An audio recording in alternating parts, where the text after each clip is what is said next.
Buen día, buenas tardes, alumnos, alumnas, ¿cómo andan? Espero que muy bien.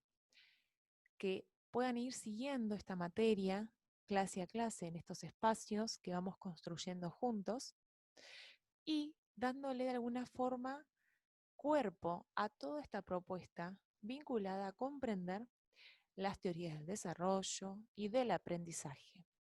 En esta oportunidad nos encontramos en el bloque 3, dándole lugar a las teorías del aprendizaje. Si bien en un primer momento estuvimos abordando las teorías conductistas, comenzaremos a abordar las teorías cognitivistas. No son muchas las clases que nos quedan en este primer tramo, por lo tanto voy a seleccionar aquellos textos que me parecen fundamentales que podemos trabajar y lo otro quedará para el final, para la instancia final. Pero en cuanto a conceptos claves para comprender las teorías del aprendizaje, voy a compartir pantalla.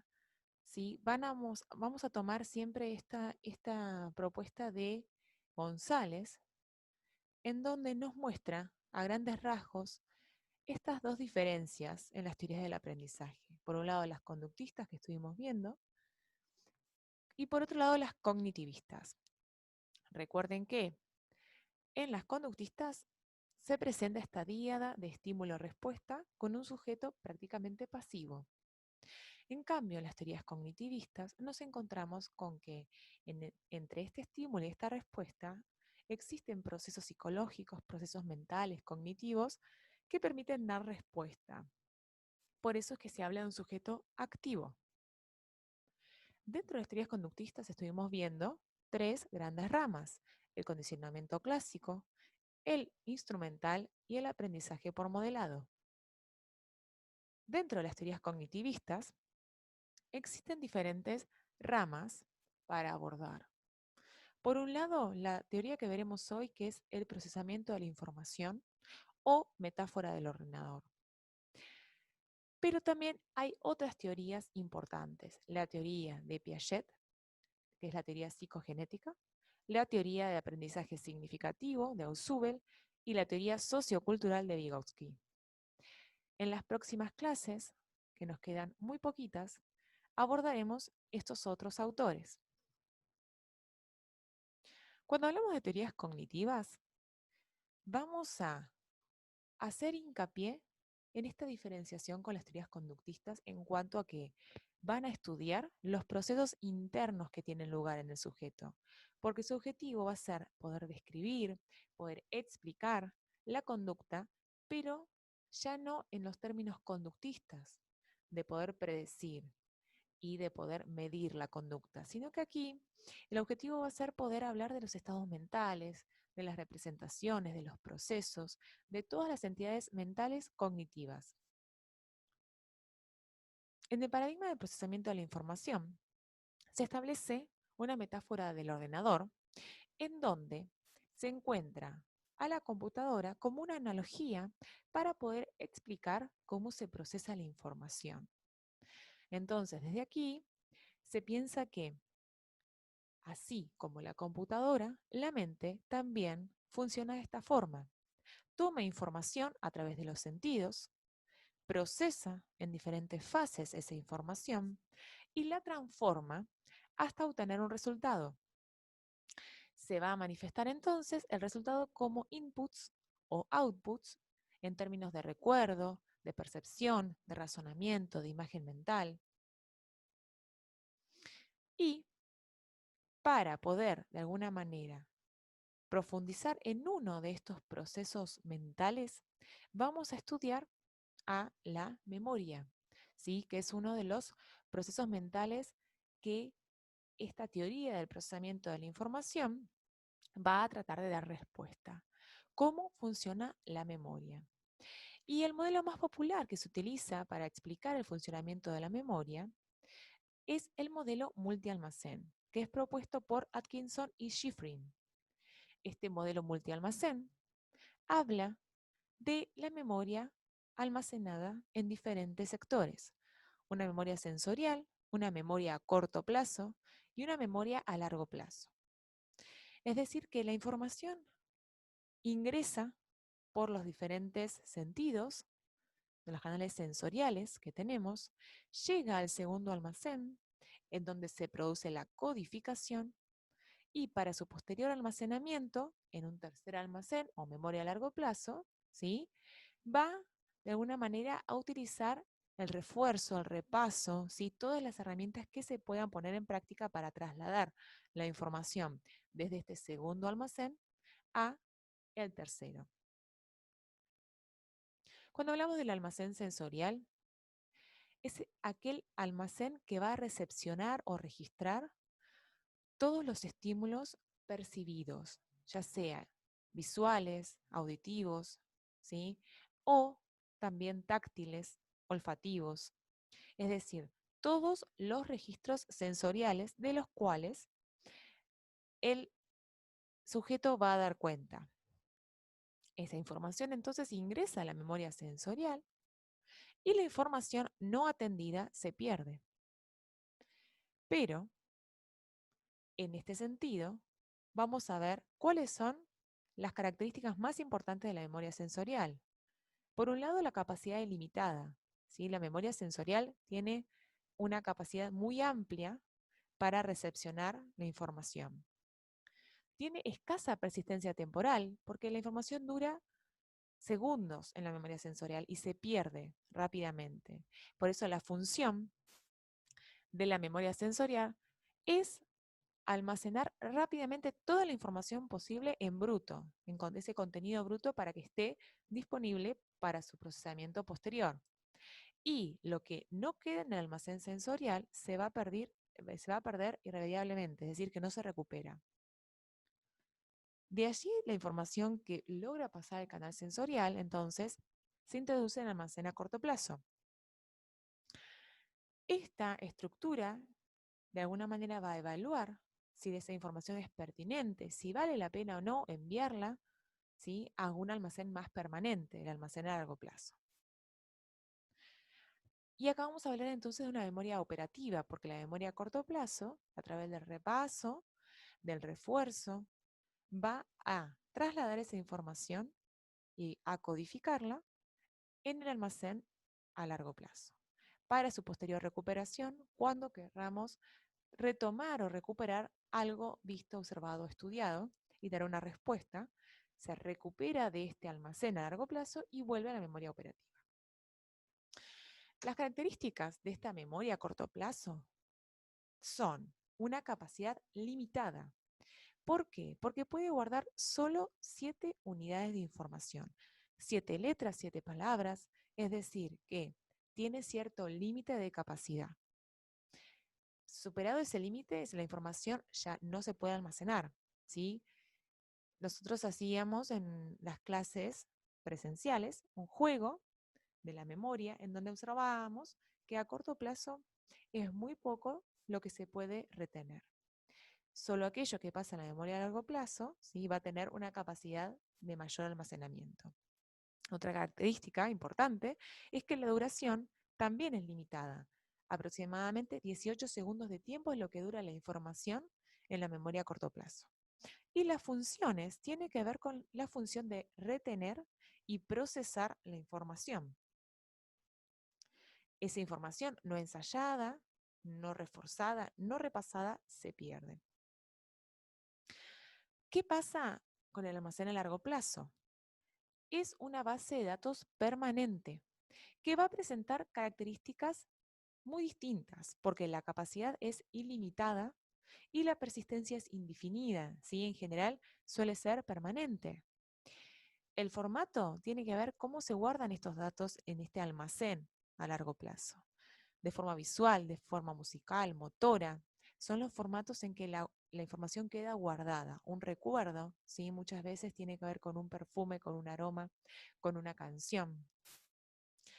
Y la función va a ser retentiva y práctica, es decir, que por un lado la función es de retener, de guardar, y por otro lado la practicidad, aquella información que nos sea útil tenerla, ¿sí?, por algún motivo.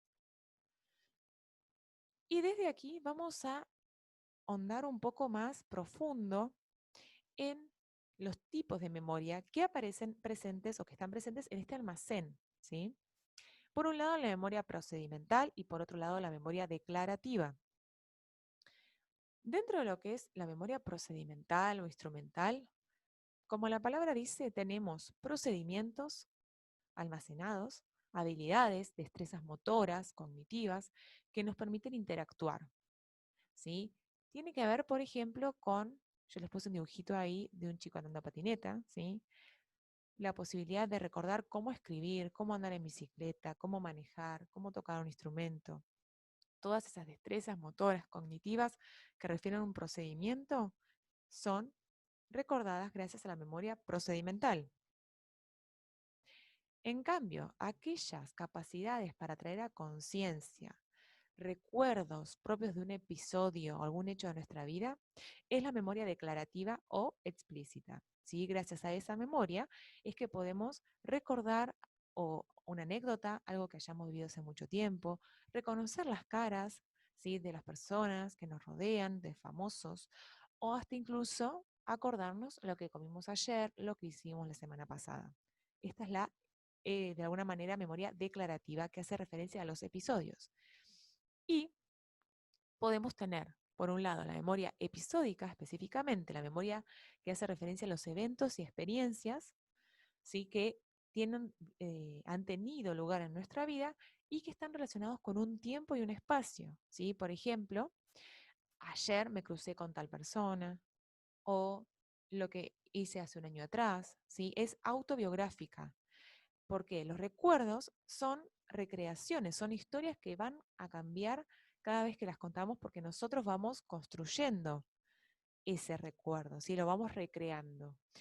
Entonces, algunos ejemplos para pensar la memoria episódica son todos los acontecimientos de carácter personal, autobiográfico, ¿sí? Como por ejemplo el primer día de clases, nuestro cumpleaños de 15, el primer día de clase del instituto, digamos, todas las cuestiones anecdóticas, episódicas. En cambio, la memoria semántica, que también va a pertenecer a la memoria declarativa o explícita, registra estructuras de hechos, conceptos, habilidades que tenemos, ¿sí? Que hemos obtenido como resultado de nuestra experiencia, pero a diferencia de la episódica, estos conocimientos o esta información es independiente del contexto espacial y temporal. ¿Sí? Por ejemplo, algo que hayan estudiado en alguna materia, ¿sí? Conocer, por ejemplo, las capitales de Europa, los presidentes de Estados Unidos, digamos, cuestiones que van más allá de lo autobiográfico. ¿Sí? Y como estamos estudiando la memoria, también vamos a estudiar el olvido. El olvido como un proceso natural y esencial de la memoria, porque si no olvidáramos cierta información, si no estuviera esta curva del olvido donde se van olvidando ciertas cosas, nos daría lugar a la posibilidad de seguir sumando más información, ¿sí? La memoria estaría colapsada. Entonces, y acá pongo un dibujito de Dory, de un personaje de una película llamada Nemo, en donde Dory siempre se olvida de todo. ¿Sí? No pasan unos segundos en donde ya deja de recordar lo que estaba haciendo, dónde estaba, quiénes son los que están alrededor. Hay algunas cuestiones que permanecen en su memoria, pero la mayoría se pierden. Entonces, los olvidos se pueden dar por la interferencia de nuevos aprendizajes sobre aprendizajes anteriores, pero también se pueden dar olvidos por causas traumáticas, por enfermedades. Esto da lugar a un trastorno de memoria. Estos trastornos de memoria pueden originarse como producto de un traumatismo craneal, un accidente, un golpe muy fuerte, o también se dan en casos de alcoholismo crónico, ¿sí? Cuando ya hay un alcoholismo muy avanzado, empieza a afectar neurológicamente y deriva en trastorno de memoria, por un consumo sostenido de fármacos sedantes, ¿sí? Que modifican ciertas sustancias cerebrales relacionadas a la memoria, y también como resultado de manifestaciones de delirio. La amnesia entonces se va a definir como una alteración de la memoria permanente, estable, global. Si esta amnesia postraumática se refiere a la dificultad en la adquisición y evocación de nueva información, es decir, que va a haber un fallo en el registro continuo de las actividades diarias.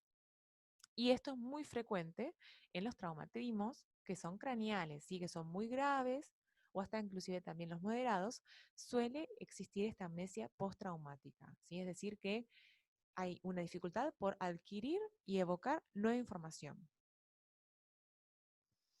Y desde acá podemos pensar en dos situaciones, la amnesia anterógrada y la amnesia retrógrada. La anterógrada es la incapacidad para aprender nueva información después de la aparición del trastorno que termina dando lugar a esta amnesia, ¿no? Entonces, en esta amnesia el sujeto puede empezar a olvidar, ¿sí?, al ritmo que suceden los acontecimientos. Va a afectar a la memoria reciente y en algunos casos es reversible, pero en las demencias avanzadas esto no es reversible. En cambio, la amnesia retrógrada es la incapacidad de evocar información que ha sido aprendida antes de la aparición del trastorno, ¿sí? Afecta hechos y episodios que están cerca del momento en que se produjo la amnesia. Entonces, la persona no puede recordar, ¿sí?, aquello que pasó antes de haber tenido la situación traumática. Una de las enfermedades más conocidas que tiene un impacto muy alto en la memoria es la enfermedad de Alzheimer. En la enfermedad de Alzheimer se trata de una dolencia que el cerebro va perdiendo progresivamente sus capacidades más importantes, hasta perder la autonomía y la independencia. Los primeros síntomas de esta enfermedad tienen que ver con la desorientación psicológica, alteraciones en la personalidad, ¿sí? Esto de que uno empieza a notar que esa persona ya no es o no se comporta de la misma manera que antes. Aquellos actos que antes eran rutinarios y mecánicos se empiezan a convertir en una tarea muy difícil porque se olvidan de cosas muy simples. Durante la primera fase aparecen pérdidas del habla, ¿sí? Olvidos de palabras, ¿sí? Se olvidan cómo mencionar, cómo llamar al televisor por su nombre, entonces dicen esa pantalla que muestra imágenes, por ejemplo. Los olvidos empiezan a ser cada vez más continuos, no son capaces de reconocer a algunas personas. Y acá se empieza a hacer más patente la dependencia. Empieza a ser una persona que depende mucho de otros, porque ya es difícil o riesgoso dejarlo solo o sola. En esta dependencia aparece la incapacidad para poder hablar coherentemente, ¿sí?, orientarse en el espacio, por ahí salen y se pierden. Y también empieza a aparecer la pérdida de movilidad, ¿sí? Y en la última etapa, que avanza progresivamente, se convierte en una persona muy pasiva y empieza a dejar de percibir señal de conciencia del mundo exterior. Es muy difícil vincularse, establecer un diálogo, ¿sí? Empieza como a quedar más aislada la persona. Yo les recomiendo ver esta película, si uno tiene la posibilidad, Siempre Alice, que es el caso de una mujer muy joven que empieza a tener los primeros síntomas del Alzheimer. Entonces, Alice, que es una mujer muy activa, es profesora, estudia, da clases, comienza por darse cuenta que en una de sus clases se olvida de las palabras, después sale a correr y se pierde en el campus donde estaba corriendo, guarda objetos que pertenecen al sector del baño, por ejemplo, guarda un shampoo en un cajón de la cocina.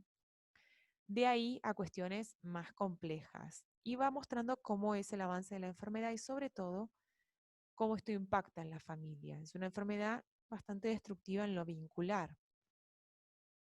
Pero nosotros vamos a trabajar con este documental llamado El hombre con 7 segundos de memoria, para poder analizar desde el paradigma del procesamiento de la información, cómo se ve afectada la vida, ¿sí?, de este sujeto, que se llama Clive, y las memorias que se ven también distorsionadas, ¿sí? En función de lo que se olvida y de lo que no se olvida, podemos pensar, ¿sí?, qué tipos de memorias están afectadas en la vida de Clive.